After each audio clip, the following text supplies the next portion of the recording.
Hi, I'm Steven. I'm a 9-year chronic myeloid leukemia, or CML, survivor. And I'm Amy, Steven's wife and caregiver. Welcome to our channel, Heal Every Day Together.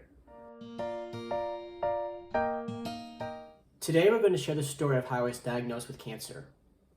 Storytelling helps us reflect on our experiences and gives us perspective. It's a way to connect to other people and can be very cathartic. So, ready for some catharsis? I started having signs that something was wrong almost 10 years ago. In March of 2011, we took a trip to Hawaii.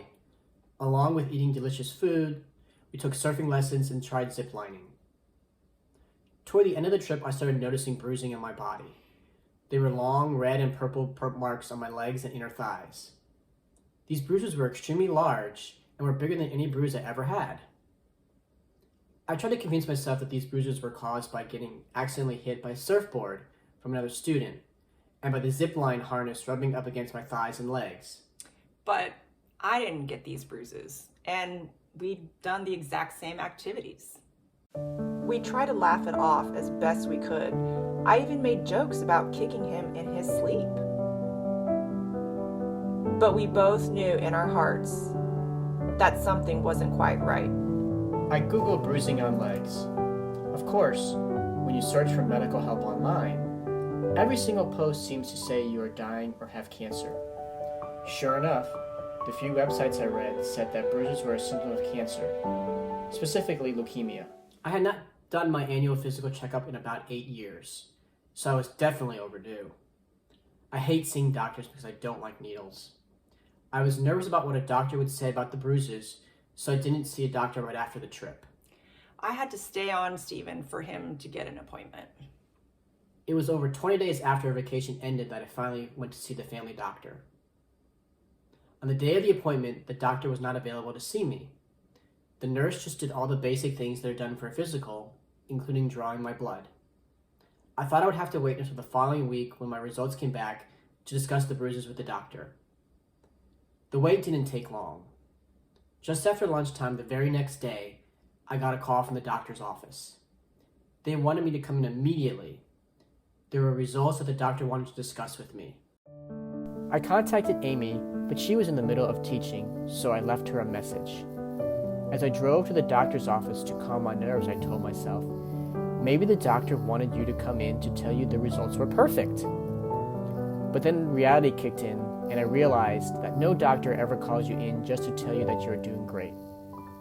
The doctor made some small talk and thanked me for coming in and getting checked out. He then asked if I had ever been tested for leukemia.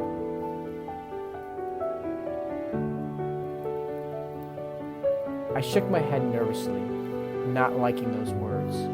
Leukemia? I might have leukemia? This is a bad dream, right? I'm only 34. I can't have cancer. The doctor showed me the lab results. Most other results either had a high or a low if they were outside the normal range. But next to the white blood cell count results, the report had the word critical, bolded in italics and underlined. The only thing missing was the words being in all cap and flashing lights coming out of the page. The normal range for white blood cells is about 4,000 to 11,000 per unit. My number was 450,000. That's 40 times the upper limit. I was numb as I sat quietly listening to the doctor. The doctor said that it could be leukemia based on the lab results. He recommended I go to a specialist for further testing. Within the week of getting these lab results, I had an appointment at the local cancer hospital. Our first day at the cancer hospital was a Monday in April 2011. We walked in at about 9 a.m. I noticed that I was one of the younger, if not youngest, patients in the leukemia center. I felt out of place, like I didn't belong there. We were at the hospital for the entire day. We first saw a nurse who took my vitals and asked me about my symptoms. She also swabbed my cheek for DNA testing, although this was optional. Then we met with an administrator who read a bunch of legal documents with words like hitherto and aforementioned, that we had to sign. It was probably for billing and insurance. I didn't know. It was all a blur. Then I went into the lab and had 13 vials of blood drawn. My blood flow slowed down halfway through, and the technician had to poke a second vein to draw more blood. Next, we saw Stephen's oncologist for the first time. The oncologist said, based on my lab report from last week, I most likely had CML. He explained what CML is and the treatment options. He suggested a clinical study that I could read to learn more about the drug he wanted me to take. After that, Stephen had to get a chest x-ray and an EKG. The drug I was going on could cause a cardiovascular issue, so I needed a baseline EKG. Next, we went and saw the oncologist a second time, where he reviewed blood work from the 13 vials of blood taken earlier in the day and asked Stephen more about his symptoms. The doctor asked, "Do you have night sweats?" "Well, yeah, but this is Texas. Everyone sweats at night, right?" Then Stephen had a bone marrow aspiration and biopsy to test to see if he had the Philadelphia chromosome, which is the mutant gene that causes CML. Caution, graphic description following. In this procedure, I have to lie on my stomach. The technicians first gave me multiple lidocaine shots to numb the whole area. Then they perform an aspiration by sticking a hollow needle through the hip bone and into the bone marrow to remove a liquid sample of cells. Sounds delightful, doesn't it? Since this was my first procedure, I also had to get a biopsy. The technicians go in a second time to extract a sliver of bone. It felt like someone was stepping on me hard. I wasn't in screaming pain, but there was a lot of intense pressure. Stephen was limping after that procedure. Having a bone marrow aspiration is like receiving a good kick in the behind. I was generally sore on my backside for the next 24 hours. Next, we went to the hospital pharmacy to pick up the initial drug that Stephen would be put on. First, I was prescribed hydroxyurea to kill the excess white blood cells, to bring them down to a normal level. When the white blood cells die, they release uric acid, which can cause gout. To prevent gout, he would have to take a second drug, allopurinol. He had to take 11 pills a day for 5 days, 55 pills total.